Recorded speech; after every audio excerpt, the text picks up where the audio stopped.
Good morning. Before I begin, I want to say a brief word about the historic vote which took place earlier this morning. The United States Senate knocked down a filibuster aimed at blocking a final vote on health care reform and scored a big victory for the American people. By standing up to the special interests who've prevented reform for decades and who are furiously lobbying against it now, the Senate has moved us closer to reform that makes a tremendous difference for families, for seniors, for businesses, and for the country as a whole. For those who have insurance, reform will mean greater security and stability. No longer will people with pre-existing conditions be excluded from coverage. No longer will people who are seriously ill be dropped from coverage. And no longer will families be allowed to go broke because they're forced to pay exorbitant out-of-pocket expenses. Many people recall the enormous fights around the Patient's Bill of Rights that never got done. Well, you know what? The Patient's Bill of Rights is embedded in this health care bill, and it makes sure that all Americans who have insurance right now are getting a fair deal from their insurance companies. Small businesses and those who don't get insurance through their employer will finally be able to get insurance at a price that they can afford with tax credits to help. And Medicare will be stronger and its solvency extended by nearly a decade. Seniors will get more assistance with prescription drug costs than they're getting right now. And finally, these reforms will help the inexorable and unsustainable rise in health care costs that are overwhelming families, businesses, and the federal budget. The Congressional Budget Office now reports that this bill will reduce our deficit by $132 billion over the first decade and by as much as $1.3 trillion in the decade after that. So I just want to be clear, for all those who are continually carping about how this is somehow a big spending government bill, this cuts our deficit by $132 billion the first 10 years and by over $1 trillion in the second. That argument that opponents are making against this bill does not hold water. Now, embracing this kind of responsibility in Washington is what also brings us here today. I am pleased to be joined this morning by my Secretary of Veterans Affairs, Rick Shinseki, my Budget Director, Peter Ortzag, and our special guest, last but not least, the winner of the first annual SAVE Award, and that's Nancy Fichtner of Loma, Colorado. Now, having met with Nancy a few minutes ago, I can tell you Nancy means business. She's a single working mom. She's a clerk with the VA. She's an artist. She's an outdoors woman. And she is an avid hunter. In fact, somewhere in the western United States, there is an elk that is breathing a sigh of relief because Nancy is here instead of where she would have been, hunting with her kids. And I believe her children are here. Where's Nancy's kids? There they are right there. It's great to see you guys. Nancy's daughter, she skins and guts her elk, so don't mess with her either. We're all here for a simple reason. At a time when we face not only a fiscal crisis, but also a host of difficult challenges as a nation, business as usual in Washington just won't cut it. We need a government that's more efficient, that's more effective, and far more fiscally responsible. And when my administration walked through the door, the country faced a growing economic downturn as well as a deepening fiscal hole. Washington had passed massive tax cuts for the wealthy and an expensive new entitlement program without paying for any of it. Healthcare costs continue to rise year after year, and little effort was made to cut wasteful spending.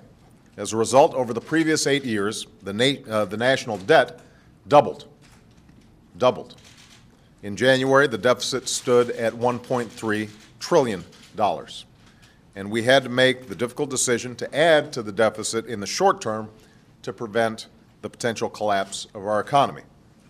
But as I've said, in the long run, we can't continue to spend as if deficits don't have consequences, as if waste doesn't matter, as if the hard-earned tax dollars of the American people can be treated like monopoly money.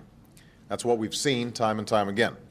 Washington's become more concerned about the next election than the next generation.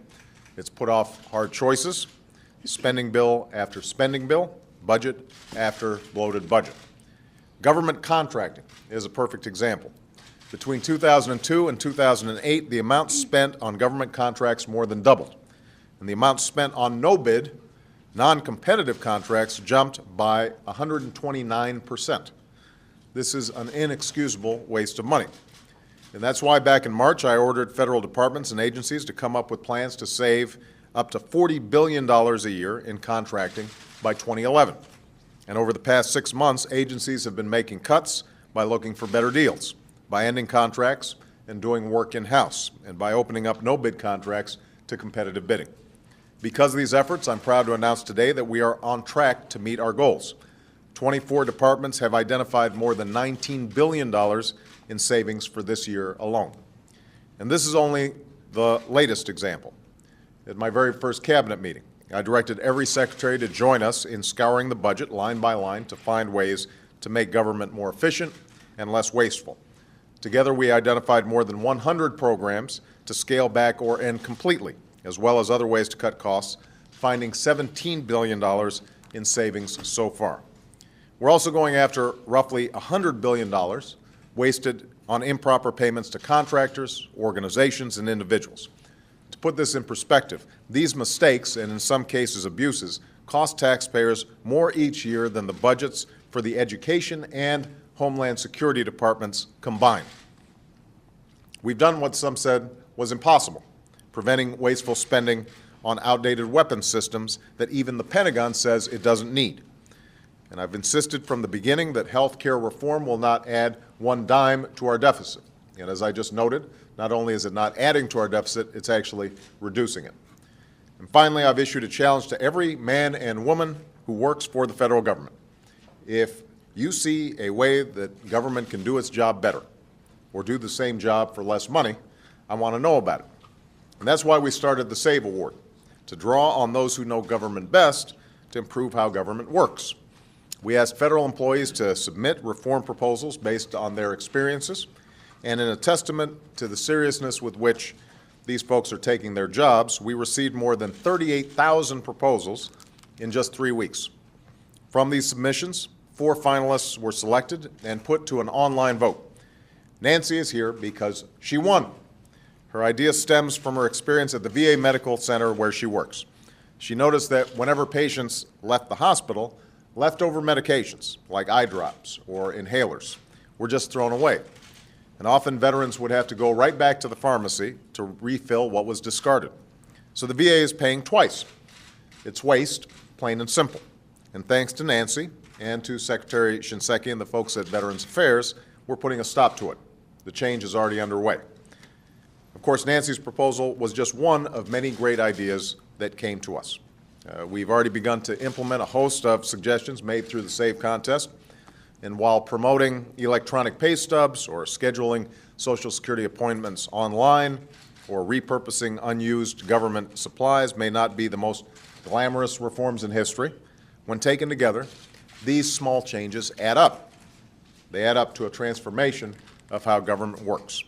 And that's why we're going to turn the SAVE Award into an annual event. That's why we're holding a forum at the White House next month to seek more ideas from the private sector, specifically about how we can better use technology to reform our government for the 21st century. After years of irresponsibility, we are once again taking responsibility for every dollar we spend the same way families do. It's true that what I've described today will not be enough to get us out of our fiscal mess by itself. We face a deficit that will take some tough decisions in the next year's budget and in years to come to get under control. But these changes will save the American people billions of dollars, and they'll help to put in place a government that's more efficient and effective, that wastes less money on no-bid contracts, that's cutting bureaucracy and harnessing technology, that's more fiscally responsible, and that better serve the American taxpayer. That's the government we need. That's the government I intend to implement. That's the kind of government that the American people deserve. And that's the kind of government that people like Nancy are helping to build each and every day. So, Nancy, congratulations. We're proud of you. Thank you so much. Thank you. Thank you. We're very proud of your mom.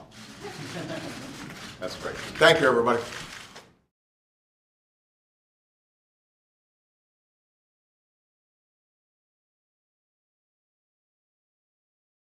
that makes a tremendous difference for families, for seniors, for businesses, and for the country as a whole.